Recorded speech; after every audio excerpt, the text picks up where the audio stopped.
official seems to have moved a little bit. Hello and welcome back to World 1. Since the last video, I paid a visit to our good friend Patches and spent all of my souls on full moon grass, so we should be good on healing items for the rest of the game.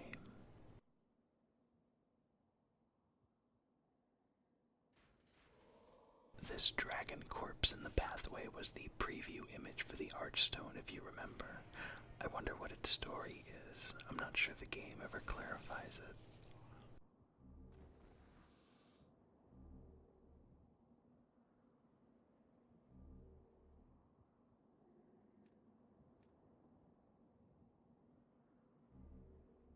Three black phantoms wait for us at the end of the hall. If you just inch forward, you can aggro them one at a time, which, of course, we'll try to do.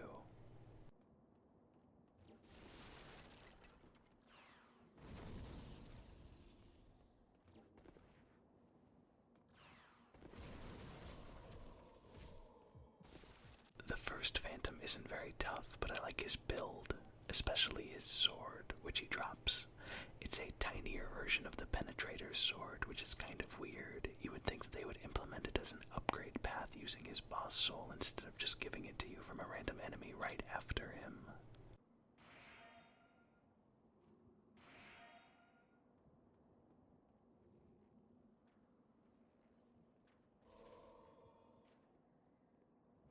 The archer guy is super annoying, so I'm going to hide behind this pillar to draw out the other one. This guy's build, on the other hand, is the epitome of bad PvP manners. High defense with the brushwood armor set and tower shield is one thing, but he's using the scraping spear, which you can get from Phalanx's boss soul. With every successful hit, it degrades your weapon and equipment's durability, like that.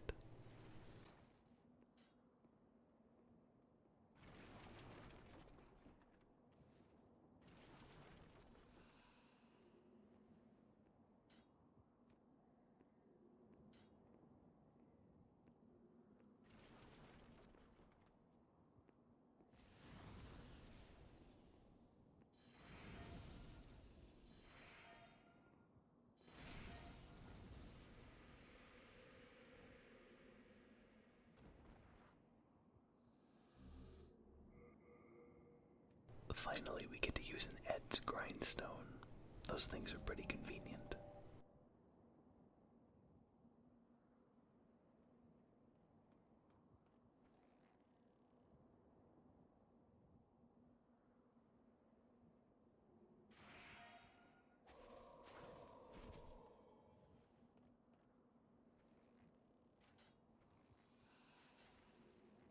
I'm not sure which set it is, but I really love the armor and design of this character.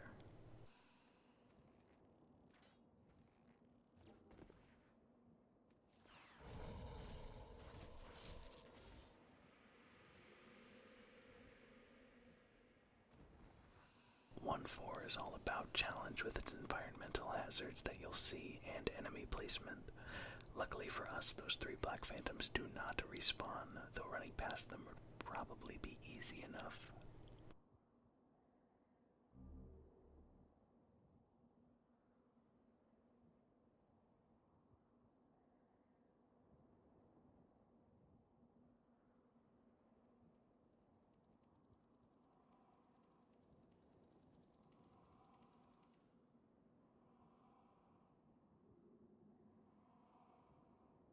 That crystal lizard feels like it was designed to trick us into getting into close quarters with the Red-Eye Knight, but sometimes if you chase it at the right angle, it doesn't do that and just lets itself be killed by running straight into the wall at the end of the path.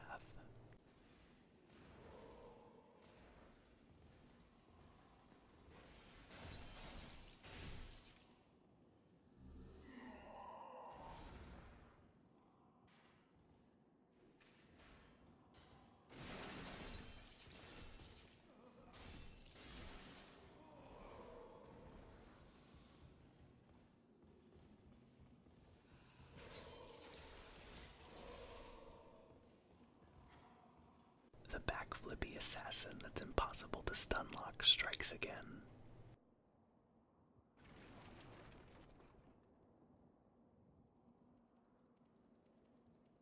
and this is what usually happens. It does let the Red-Eye Knight come to you, but it makes the space you fight him in a lot more to your advantage than in the tower with the stairs where we died before.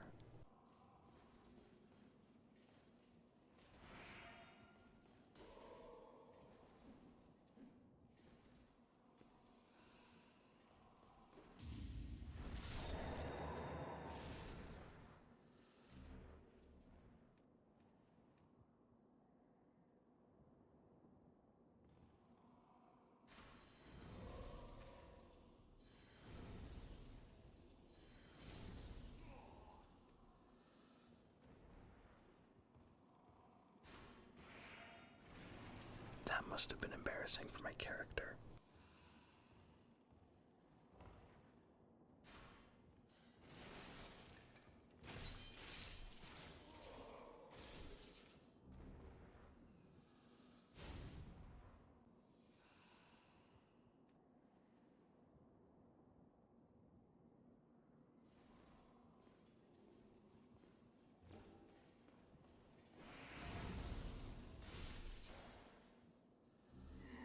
Now that we're at the top, we can enjoy a leisurely stroll to the end.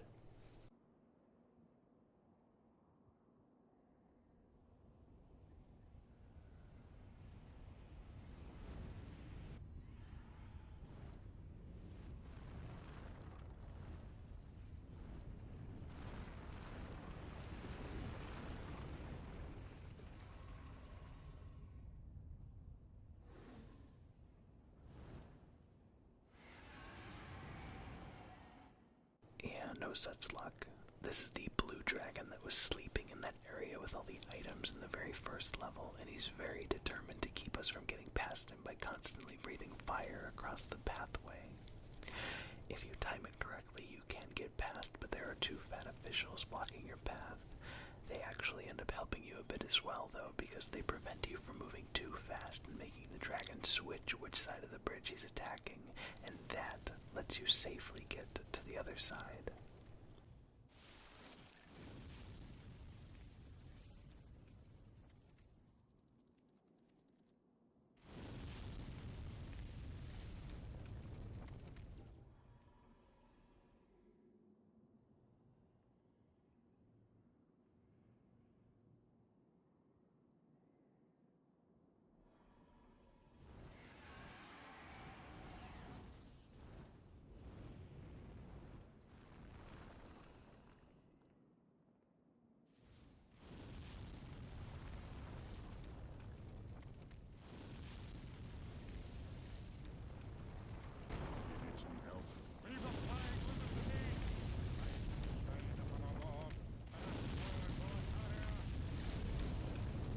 So, Bior is here, and that's great because it's more of a reward for our saving him in the first place, but he's kind of useless. In this example, he doesn't change anything about the dragon's behavior to make it easier for you to get across. He's just kind of there, getting hit by fire over and over again. It is a pretty cool moment for the character himself, though.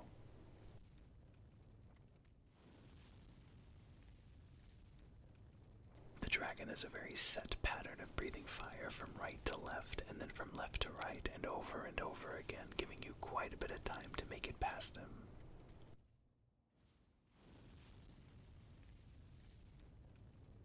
There is in fact a trophy on the PS3 for killing this dragon, and the easiest and typically recommended way is the most tedious thing ever.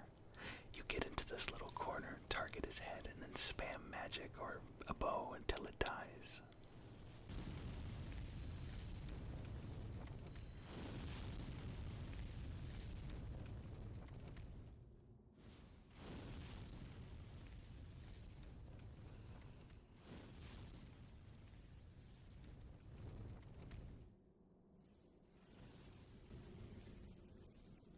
Oh, it's you, is it? My father is up above. Well, what's left of him anyway? He's transformed into a fiendish demon. I began this quest in a search for truth, but it seems I was a fool to even try. Please, kill my father. In his degenerated state, he can only bring peril to the lands. This key fits the Boletaria mausoleum. Inside the mausoleum are my father's two swords, Soulbrand and Demonbrand. Use them to bring an end to this madness.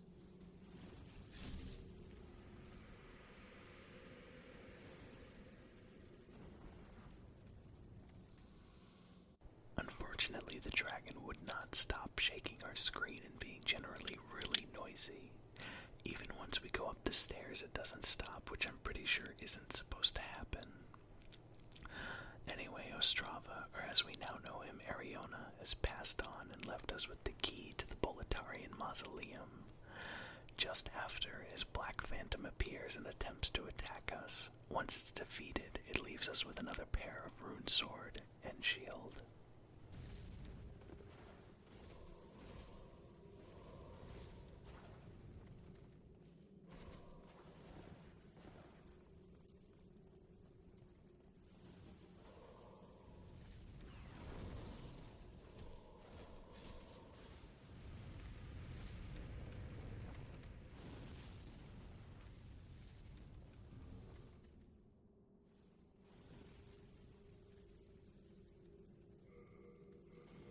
I quit the game and loaded it again to see if it would stop the dragon from breathing fire, and it did. I'm sorry that I didn't think to do that before we spoke to Ostrava, but I realized it way too late.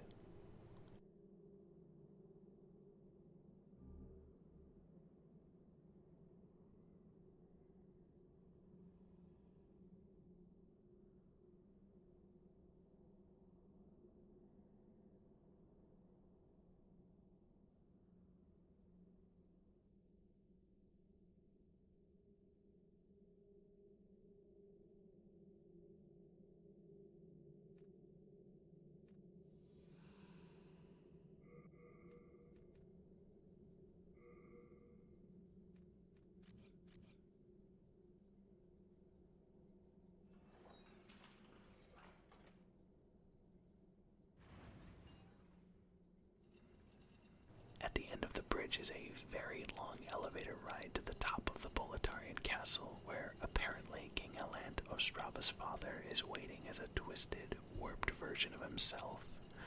The windows outside the elevator give us a final look at the peaked mountain that we've seen throughout the whole world until we arrive at the fog door and take a step inside.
Old King Allant has quite the magic resistance, which normally would spell disaster for our character, and it kind of did in that scenario, but I'm confident I'll be able to pull through.